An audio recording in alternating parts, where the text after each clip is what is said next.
Hello everyone, and welcome back to Poképaint, the series where I draw new Pokémon to inhabit my fan-made Pokémon region based on Florida. Thank you all so much for your patience since the last episode. I really didn't plan to take 3 weeks between installments of Poképaint, however I'm just getting over bronchitis now, as you can probably tell by the sound of my voice, so I didn't have a lot of productive time during the past couple of weeks. In the meanwhile though, I did hold a vote on the community tab of the YouTube channel earlier this week for what the name of this Florida-based Pokemon region should be, and the name that won was Gladios, suggested by Izzy Viridan 1485, and this name won by a pretty fair margin. Gladios, as it was explained to me, was a misspelling of the word gladius, the name of a Roman short sword, to include the word glade, another word for a swamp or a marsh, a biome that Florida is covered in. So much so that nearly the entire lower third of the state is covered in a particularly famous glade called the Everglades. The gladius part came from the idea that Florida, being a peninsula, sort of resembles the blade of a sword in its shape if you squint. So I'm glad to announce the name as Gladius. Congratulations, Izzy Viridan 1485. Everyone seemed to love your name idea, and honestly so do I. It flows really well, and it's very well thought out. Anyways, moving on to the meat of the video, and following up from the last time where I finished our Route 1 Pokemon, I decided to design a few more common Pokemon that would still be found early on in the journey, electing to base these common Pokemon off of common animals found in Florida.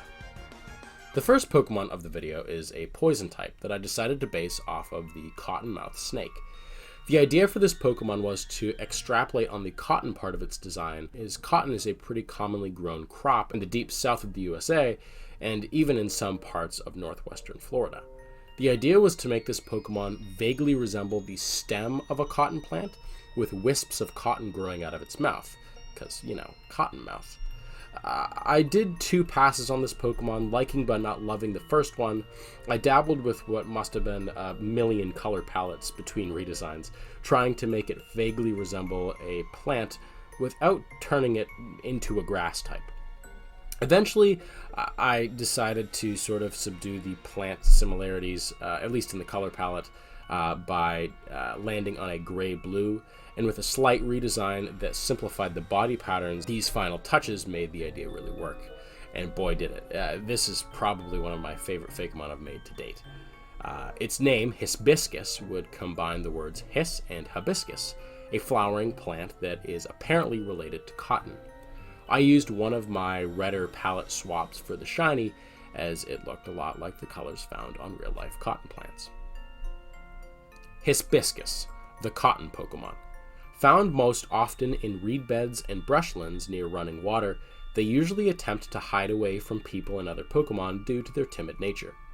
Though relatively harmless if left alone, if one frightens a Hissbisscus, they may inflict a venomous bite that can leave one bedridden for days. Farmers most often fall prey to these accidental bitings, as Hissbisscus blend in perfectly when they hide in cotton fields. The second form would build upon the first by taking inspiration from another common name for the cottonmouth, the water moccasin. It's a common misconception, one that up until recently I was misinformed about until I did my research for this Pokemon, that these 2 names refer to different snakes, when in fact they're actually 2 different names for the same snake.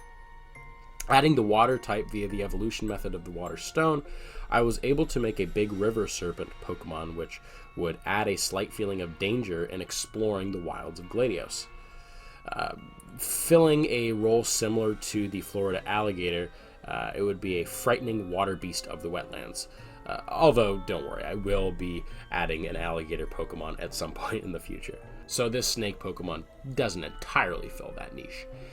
Though making it a little scary was important to its design, I did want to preserve the friendliness side of main series Pokemon designs. Adding little whisker marks to the base of the cotton mane helped make this Pokemon's expression a little softer, and as it was pointed out to me by a friend, it gave it a slight feline appearance, which I kind of like.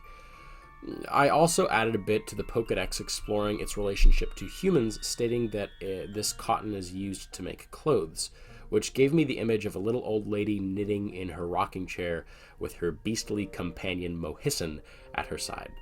Oh yeah, its name is Mohissan, trying to keep the inclusion of the word hiss from the first name while also making it sound like moccasin. Finding a distinct shape for the mane of the cotton on its back was a bit of a challenge without making it look like a blob. But extruding a horn-like tip on the ends of the cotton that sort of looked like fangs, but I don't know, turned backwards, both served to give it a dangerous appearance in its sharpness, but also add a little bit of dynamicy to the design, making it look like it might be in the middle of a striking motion. Mohissan, the river serpent Pokemon, and the evolved form of Hissbisscus. The fluffy down that grows from their mouth conceals the venom pouches on the sides of their heads. This downy mass forms an armor-like layer that's soft to the touch but protects this Pokemon from attacks. Water beads up and falls off of it. Spending most of its time swimming in the rivers and canals of Gladios, it poses a great danger to those who wish to swim in the rivers here, as they are highly territorial.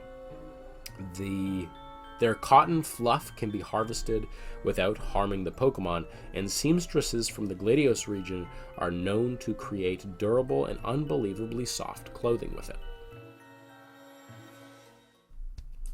Moving on to the fighting type line of this video, we have Pipumel, a pig Pokemon based on the wild hogs of Florida. A common animal in Florida is the hog.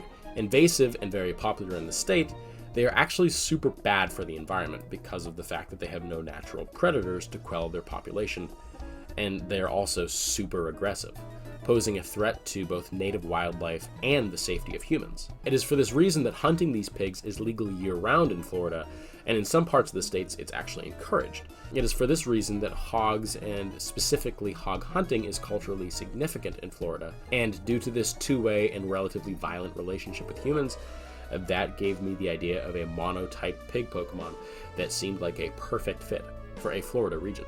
Making the first form resemble a punky little piglet seemed to be the appropriate approach, with the only real monstrous quality about it being its possibly prehensile tail that resembles a boxing glove. The name Pipumel includes the words pip, as in small, pig, and pummel, as in to beat up. Pipumel, the punch pig Pokemon. Not originally from the Gladios region, Pipumel hail from a far-off land and were brought here by human explorers. The population that made its home here in the wilds of this region are hyper-aggressive, attacking anything on sight. Although Pipumel thankfully cannot do much damage due to their small stature, the same cannot be said for their evolved forms. The second form would be the Pokemon Wallopig, the name coming from the word pig and walloping, which means to get beaten up, but also can refer to something large, which hints that it's growing in size and strength. The second form would stand on 2 feet, and it's at this point that I noticed its resemblance to the Tepig line. Although I did want to make sure Wallopig could stand out on its own, I did want to keep the bipedal appearance, as some of my quadrupedal sketches sort of were easily confused for ground types. I was, however, mindful to give it some distinct qualities that held it apart from existing pig Pokemon, like the mohawk that resembles the crests that wild hogs have, and also making its boxing glove tail a little more obvious as a fist.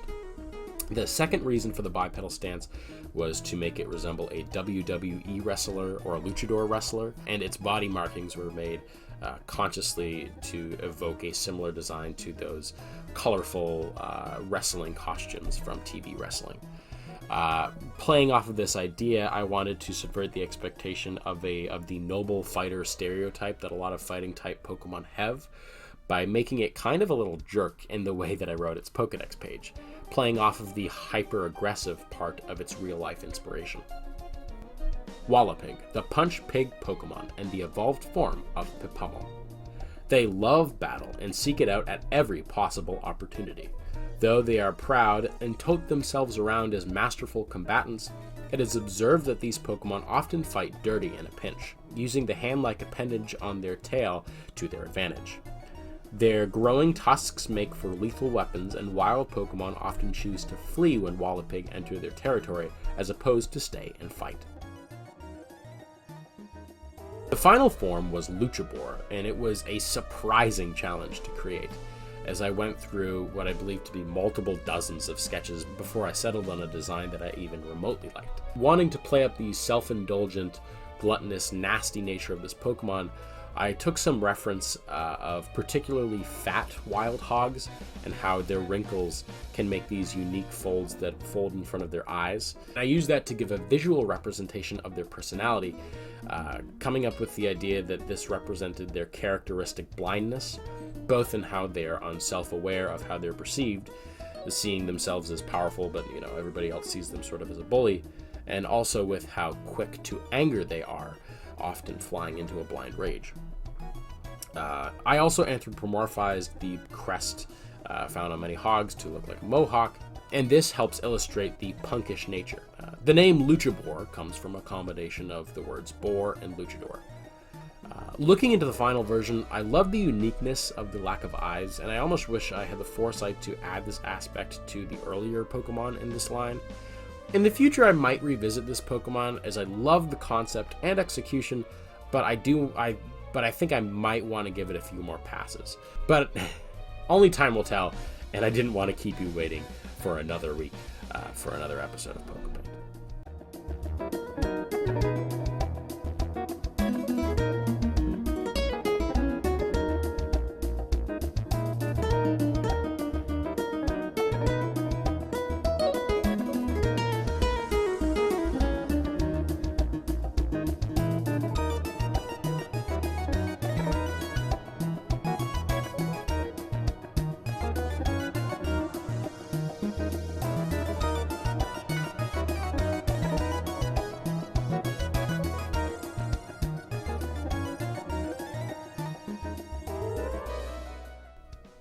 Luchaboar, the punch pig Pokemon, and the evolved form of Wallopig. Thought of as a bit of a bully in the wilds of Gladios, Luchaboar are famous for their violent tendencies. It is notable that of the entire evolutionary line, Luchaboar is the only one who poses any real threat to humans. Though this event is rare, when a Luchaboar does happen upon a town, it will often take the strongest trainers of a community to drive them away. Until that happens, it is common practice for Luchaboar to make a camp outside of town, where they will stockpile the things that they've stolen from the townsfolk and harass any who leave or enter the town's borders.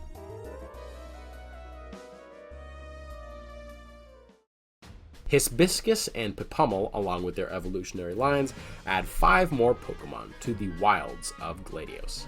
I am super excited with how they came out, and both were ideas that I absolutely loved for the region, but had particular trouble creating. Whether this was because I made them while I was sick, or because I possibly didn't have as great of an understanding of what I wanted to make as I originally thought, remains to be seen. Though there was a lot of temptation for me to make Pipumel a dual type, I'm glad that I resisted, as a lot of Fakemon creators, me included, failed to make a large number of singular type Pokemon, which are super important to the Pokemon experience. Possible type combinations were dark, just for theming, and also normal, to make it fit in with a planned gym leader down the line that this Pokemon's theme sort of vibes with. But that being said, I do plan on keeping it a plain fighting type. As always, I'm excited to continue the Gladios Pokedex, especially since it now has a name. I, of course, plan to make more common Pokemon going forward, probably a regional form of Dreadnought at some point, as they're based on alligator snapping turtles, which are basically solely from Florida. And also, since it's that time of year, it would probably be right to develop some early ghost-type Pokemon just in time for spooky season. So that's what you maybe should expect coming up next. But for now, I hope you enjoyed this video. Tell me what you think about Hissbisscus and Pipumel below, and if you liked this video and want to see more like it, then leave a like, subscribe, and turn on the bell to get notified when I upload next.